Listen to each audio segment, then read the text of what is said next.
of A Modern Millennial, a podcast. My name is Asia. If you all have not tuned in before, thank you for clicking on this video. I hope you have watched my previous videos as well, so you can join us on this journey and this ride. And we are just going through basically finding out how I was pregnant, everyone who was on the ride along with me, my majority on board squad. I have two guests here today who will be joining me, telling you about some of our experiences and the beginning of this very journey of our own. So if y'all want to go ahead and introduce yourselves. Hi, I'm Latasha Bradford. I'm Kaysen's paternal grandmother. Hi, and I'm Everett Bradford, but I won't go through all that. Just his grandfather. Yes, and I'm so glad that they joined me today. So we will be starting off from the very beginning. First thing I need you all to do is go ahead. I'm going to put my Instagram tag right here. You all can go ahead and follow me. You'll see many updates from my podcast. You'll see little clips, reels, things like that as we keep moving along on this journey. And make sure you like, comment, subscribe, tell your friends, tell your family, and go ahead and watch these videos. Jump in right with us, and let's get right into it. So today I have my two guests with me, and we'll be starting from the very beginning. So I'm going to be asking them a few questions. And we're just going to be kind of chatting out and rehashing some of the experiences that we pretty much went through. We lived through this, and let's get into it. So my first question for each of you is, how did each of you find out that I was pregnant? Well, I found out from a coworker at work. I was at my desk one day and she came to me and was like, "Congratulations on the new grand." And I'm like, "New grand?" And she was like, "Oh," and I'm like, "What are you talking about?" She's like, I didn't say anything. So anyway, I kind of got it out of her, and she told me. And so I immediately called him and was like, "Are you having a baby?" And he said to me, "Yeah, what's up?" So I was just like, okay. So that was how I found out. Mine was a little more simpler. Excuse me. Had a buddy call and was like, he said his son was like, "Man, Daquan having a seed." I was like, "What?" I was like, "Oh, that's not true. That's not true." He was like, "Man, that's what he said." And I'm like, nah. So it was actually through friendship media, not social media, that I guess we both found out, because it wasn't actually told to us from him. Right, until I asked. And so that was funny, because down the road, I didn't know that for a while, y'all. So I kept saying, like, y'all saw him in my other videos, so he is way more lax. Me, myself, I'm like, we need to tell our parents, like, stuff is happening, stuff's going down. I'm freaking out. I had the frantic eyes on everything. It's like, no, it'll be fine. Like, it'll just, everything will pan out the way it pans out. I'm like, no, we need to tell our parents, because, yeah, A, B, C, D. So that's pretty much what happened. So now you all know exactly how my parents found out. You know how his parents found out. So you can kind of understand how all of this just kind of went from nobody knew that a baby was on the way till the next day our parents knew, and that itself was a lot to unpack. And at the time, I did not know his parents yet, because like I told you all, we were in Georgia. So I've been home many times. I was working at a dance camp, and when I came home, I didn't come home until the first week in October. I believe it was my sister's homecoming week. So that's what happened, and that is how they found out. So my next question to you all is, what were some of the thoughts and feelings that you had before we were about to meet for the first time? Because I know I had a lot going on in my mind. And for those of y'all who are going through this, I don't know what your situation may be like, but even for friends that I have that may have known the parents of the person they're dating, talking to, or, just end up having a child with, everyone's situation is different. And some people may not have known their significant other's parents, or you did, and even then sometimes you face some sort of turmoil. All stories aren't the same, and I've heard very little stories where this is just easy peasy lemon squeezy. So that is my question for you all. How did you feel before we met? Well, initially I was shocked, because I thought his nieces and nephews were like his birth control. I really did not think he would have a kid in the season that Asia became pregnant. And so on the flip side to that, I was like, well, who is she? Like, who is this girl? I don't know anything about her. He was living away. And then when I asked him, he said to me, he was like, "Mom, you know her." And I was like, "I don't know who she is." And he was like, "Well, she went to school with me." Remember one time, I think we were Christmas shopping or something, and we met her at and she was working at Old Navy. And so I kind of vaguely remember him introducing me to her, but that was it. I had never seen her anymore again or anything like that. So when we found out and met with her parents, and we were like really anxious to meet her, just to talk to her. She was in her senior year in college, and she had a whole lot going on, and we just wanted to sit her down and tell her that, you know, no judgment zone, we'll be there for you, and da-da-da-da-da-da. So anyway, long story short, we met her, and we just like fell in love with her and was just like, oh wow. Thank you. But at any rate, she was just a doll from day one, so. Well, in all actuality, we had met Asia's parents first. Right, yeah. And so, talking to them, like I said, I sympathize with your parents because I was like, man, I don't have any daughters, but I was like, man, to have a daughter, she's in her last year in college, and I was just like, whoa. So knowing how, you know, respectful they were, I was like, man, I'm almost for sure that's going to translate into their daughter, because your mom's was like, hold on, y'all haven't met her? And we was like, nah. She was like, oh, no, I don't play that, no. So I knew right there, I knew it was structure coming from your household. So I wasn't like, oh man, she's going to be ratchet or something like that. So just the importance that your mother and father put on, no, we don't play that. She's going to make sure that she comes and meets you, you know, and stuff like that. As soon as she can. Yeah, as soon as she can. So I wasn't worried as far as like, I don't know what we about to get our hands into. Because I'm not sure if she called or text, but anyway, either way, she called her a text, and she like set up a meeting day, and something happened, and she had to reschedule for the next day. But just her mannerism, I was just like, wow, like this chick is like on point already. So at any rate, when she came over to the house, like I said, she was so much on point, but you called her a chick. Well, you know what I mean. Like I did to myself, but young lady, It's so right? It's just a word we use. My drink is good in this version. I definitely appreciated the first encounter that we had. Yes, because my mom, she asked me, and she was like, well, you know, when we going back to our episode, when she would call me on the phone every morning at like 6:30 in the morning, 7 o'clock in the morning, and be like, do you know ABCD? And you know BJ's parents? And da-da-da-da. And I was like, mother, it just happened so fast. Like, I promise there's no malice intent here. I was just living life, and then bam, bam, bam. It just all hit me at once. But that was always one thing that I've always felt very strongly upon, is just making sure that, you know, I was always very respectful. I've just been like that since I was younger. I always would feel uncomfortable if I went over to a friend's house or something and I didn't speak. Like, the main thing was like, okay, I'm here for you, but excuse me, where are your parents at? Let me make sure I speak. I don't want to be in their house, they not know I'm here. I'm just really big on presence, making sure that like everyone else feels comfortable as well. I've always been very big on being respectable and respecting other people's parents. I just think that that's something that you should do. I feel like you're involved with this person, even if it's just friendships, relationships. I've always, down to my core, just felt like if this is a person that you decide to be involved with, or a friend you decide to hang around, as much respect as you have for you all's relationship, you should have it for their parents as well. Their parents have groomed this person, and so you should be thankful for them. So you should always show that, you know, when you go around them, even if it's just a, hey, Miss So-and-so, give them a hug, you know, they give you a kiss on their cheek, or even if you just shake their hand. I just felt like that was important. And that was just meeting someone's parents, and I wasn't pregnant. So my mind was racing. My heart was beating fast. Like, I could not sleep that night. And to top it all off, I already had a belly. So that was just like, I'm wearing exactly my situation, not to a T, but I'm wearing my situation right here. So there's no way to walk in there and be like, yeah, so, you know, it's a little cell in here. It's like, it's a whole baby. So that struck a lot of nerves within me. But I think it went really, really well.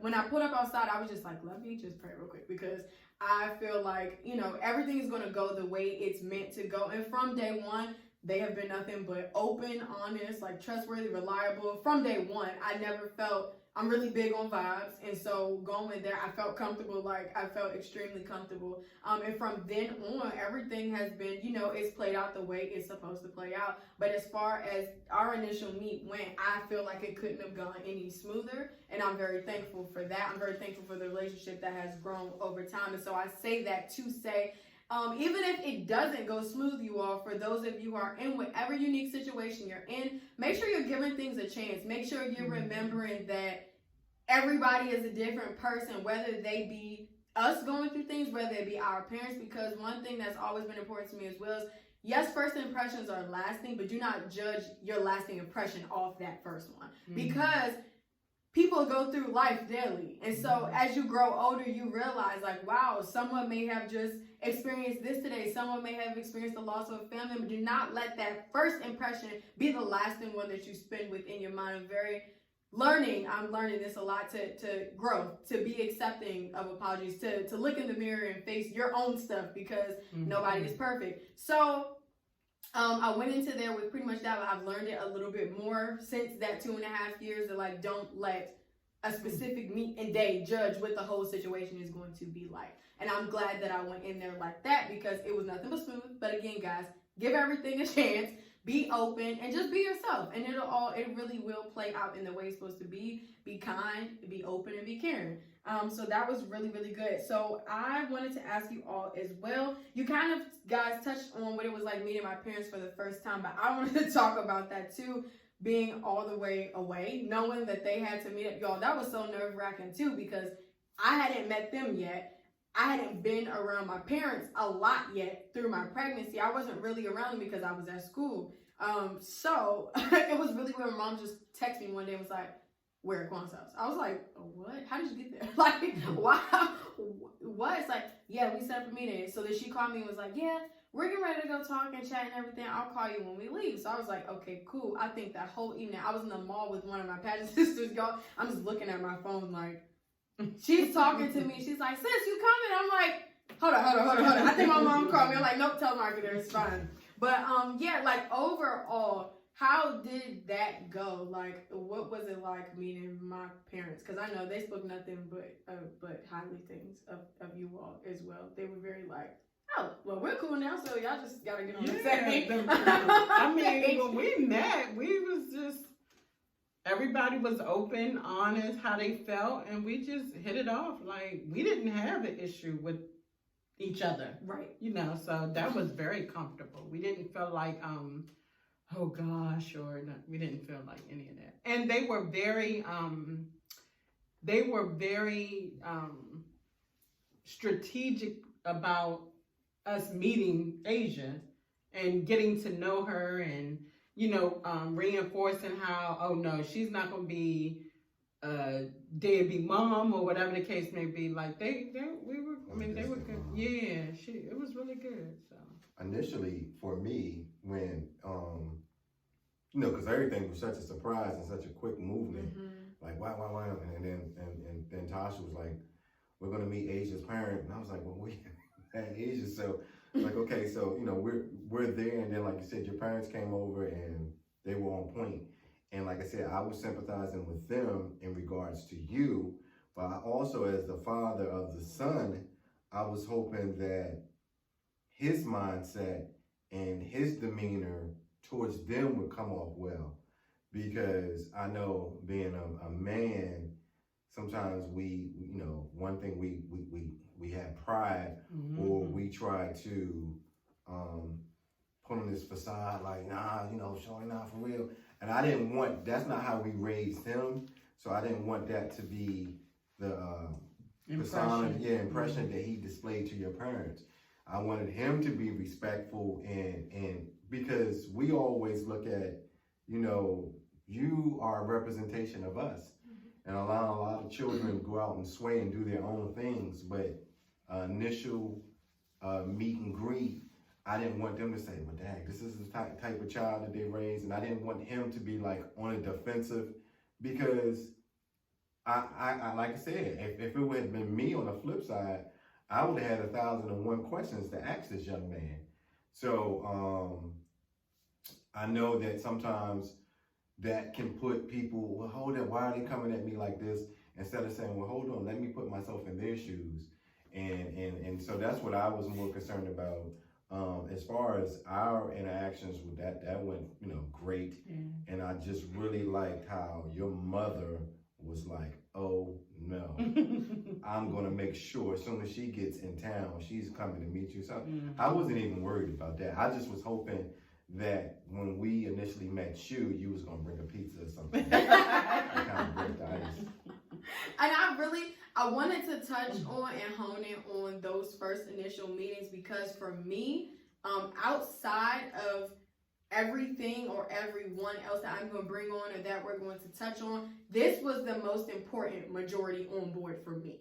It was important for me to feel like all four were not on my team, but that my majority on board was there. Once that happened and that union came together, it was the best feeling ever. And I'm touching on it to tell you all, parents, if you're watching this, please try. It's really important for your child. It really, really is. With me being in the position, whether we be female or male, it is really important to us because those relationships help us break us out of our comfort zones. Or because I know when I was a peace of mind that it gave me was knowing, okay, well, I'm the last to meet because I remember Kwame came and met my parents and they were like, oh, y'all were on the same page. Y'all told us the same story about everything. Everything lines up. Cool. So that was like, okay, Kurt, we're just flipping through all the little, like, it's like playing Candyland. It's like, okay, I'm moving 5 steps. All right, 15. Okay, once I move to 20, like, and then I'm going to school as well. So, like Mr. Everett said, things move so fast. But to be able to build those bonds with that short amount of time and to be willing to continue to do it after the baby gets here, not just for the baby, but to build these relationships and learn and grow. It's a beautiful thing. It's a blessing. But like I said, I wanted to touch on that because I want everyone who is watching to understand that majority on board, whether it be your grandparents, whether it be your parents, whether it be your aunts and uncles who are your main majority on board squad, please be there for them because they're really going to need you to push through and try your best to, get along, respect each other because it will make the situation all the more easy for them to try and handle and process with as many things as they have going on in their mind. For me, my main things were anxiety and shock. Like, that is a lot of what I dealt with for a very, very long time and not being home. Once that majority on board squad was banded and I still wasn't here, it kind of messed with me even more because you want to be home. You want to be surrounded by love and family and just joy and celebration of this child. Even though there's still shock and anxiety, you still want those feels. Being away in another state, hundreds of miles away, like I said, I don't know everyone's situation, but for mine, it became hard once everyone did know and was moving towards, okay, well, the baby is coming, we are here and everybody's moving better banded together. That is one of the things that you will deal with. Like I said, families, please make sure you're just there for the guy and the girl or whatever situation you all have going on. Please try to band as close together as you can because a great majority on board squad makes things all the more easy because it is very challenging. And so then another question that I had for you all was, so after we did all that and it was closer to when Kason was coming, were you all nervous for us for what life would be like after the baby was born? Like some of the goals that we both have expressed that we had, like, were you nervous for us? Because I know I was scared. I didn't even ask my parents this, but I came with that today. I don't think I was nervous because me and you had talked so much and you had shared with me like things that you want to do and your plans. And I remember telling you that a baby won't stop what you want to do. You're the only person that'll stop what you want to do. So even though you have a baby, it may lag it a little bit, but it wouldn't necessarily stop it. And so I remember you telling me about, taking an extra class and registering for school, and then you had decided to get a job and yada, yada, yada. So yeah, I wasn't nervous or anything for you. I didn't feel like that. I wasn't nervous. I was, apprehensive. For expecting grandparents who have already raised children, there is, one thing that Tasha says on the regular, the child didn't ask to come here. So there is an enormous responsibility for those parents that, yes, this child does not stop my life and what I want to achieve, but they come first and foremost over any and everything now. We've learned that through experience that I might want this nice things, but this child has to have before I have, and so that's the only thing that I was a little like because I was wondering where Daquan's mindset was about being able to put that responsibility first and foremost, be above him or anything that he may be trying to do. So when the saying goes of live your life first before you decide to have children, once you went through that process, you kind of understand, like, oh, listen, if I could do it the right way, if I would have planned this out, I would have made sure I did this and that. And so that's the thing that I was worried about, that taking on that ownership of having a child, because you become second, they become first. Yeah, they are first. They're first. They should be first. They're first. Yeah, it's definitely challenging, guys. It's definitely a lot to process.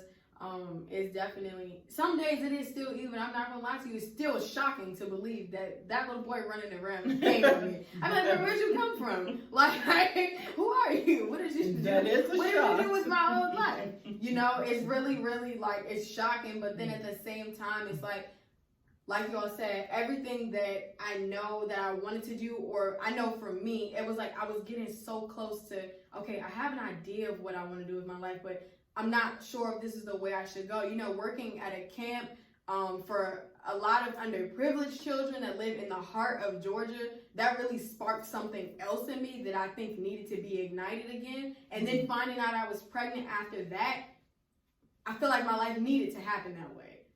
Because if I would have done that, and let's say I wasn't pregnant, and I just went on with my senior year, and I kept on going to go to medical school, and just did that, I feel like there would be no purpose of what I was doing. I feel like a deeper power inside of me was like, you know what, you need to take this love, this care, and pour it into people, into something, into whatever. So watching him run around every day and still being shocked every day, like, hey, come here, and then people like, go to your mom. Like, come on, where is mom at? It's still shocking, it's still surprising, but you look at him and you're just like, you know what? Everything that I want to do, I don't have all the answers at all, not at all. At the same time, though, I am foreshadowing what I want to do. I see it in the horizon. I'm still not sure exactly what it is yet, but I feel like we're getting there.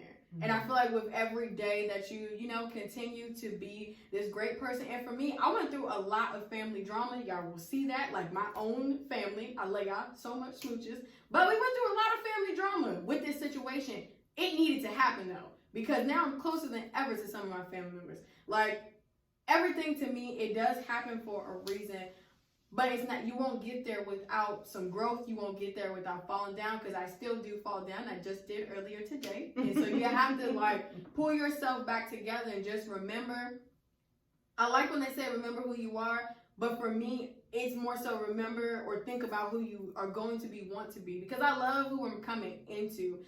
But it's just that thing of like, okay, if I could get here, because 2 years ago, y'all would have never imagined this is what I've been doing with my life. Like, shock, anxiety. It was like, I would have never thought this highly of myself, what I could be doing. So I feel like, life puts you in these predicaments to really see, are you going to fold, or are you going to give what I'm trying to tell you and teach you, and you're going to take that? Are you going to take it, and are you going to use it for the better? It may take you a year. For me, it's taken these 2 years. It may take that time, but as long as you have your crew and, you're pouring into each other, even if your situation is not experiencing a pregnancy, even if it's along the lines of, loss of a family member or something that you went through that is your trial and your triumph, remember that everyone is different. Everyone has their own story, and carry that through you in your life, not even just this, your whole life. Be kind to others, pour into others when you can, and just remember that everything, it will be okay. It definitely will, but are you going to fold or are you going to get up and let that child be your triumph? So I am very, very grateful for your comment on today. I really enjoyed our conversation. Guys, having these talks, it really does open back up another chapter, and you really look at it like, wow, like, this is unbelievable that we've come this far, that things are going this well. And even when they aren't at times, you're still just like, I can't believe that, like, I've just been truly blessed. You know, you have to look at everything that's going on the upside, because the world we're living in is wild. So appreciate your family and love on everyone while they are here. That is on my heart to tell you all today, very much so. And again, I'm very grateful. Thank you all so very much. I hope you all enjoyed this video. Remember to like, comment, and subscribe. Go follow me on Instagram so you can see my updates. You can see little stuff be dropping on the story. We can have a good time, and you know when I drop my next video, so I'm gonna put my tag right here. And again, like, comment, subscribe. Show your friends, your man, your mama, your daddy, grandparents, have them watch this, because again, they have their own experiences. And my own uncle called me and told me that this opened up a whole nother chapter of his previous life, and he was very real and raw with me about it. So just to get that feedback is awesome. Yeah, Miss Latasha called me watching one of the videos one day. I love how it's opening everyone up in different light. It's opening me up. So again, I love it. Like, comment, subscribe, turn your post notifications on, and stick around to see how the rest went down. Thank you all so very much.